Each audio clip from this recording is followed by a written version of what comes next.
Okay, today we're going to show you how to fix your TCL TV if it won't turn on. We're going to show you several methods for fixing this problem. If you stay with us all the way to the end of the video and try each of these methods, there is a very high probability that this problem will be solved for you. Okay, the first thing to try here is really the simplest, and in most cases this one will actually work, so you might not even need to go on.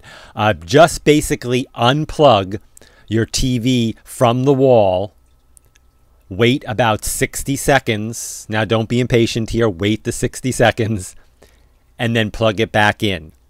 This will reset your TV. Now this is a lot different than switching the remote on and off, so do it from the wall plug. If this solves your problem, you're set. If not, let's go on to the next try. Okay, the next thing we're going to try here is I want you to remove both batteries from the remote control. Once you've got the batteries out, I want you to hold down the power button for 15 seconds. Now don't just do it for 5 seconds, do it for the full 15. Then put the batteries back in the remote and try to turn on the TV. One final note here. If this does resolve your problem, you're all happy, you can watch TV again, and then maybe a few days later or a week later, the same problem occurs again.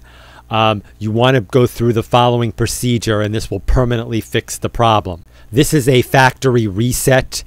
This will restore your TV to exactly the way it was when you bought it. Okay, to perform the reset, you want to go into the Settings menu, then the System menu, Advanced System Settings, Factory Reset, and choose Factory Reset Everything.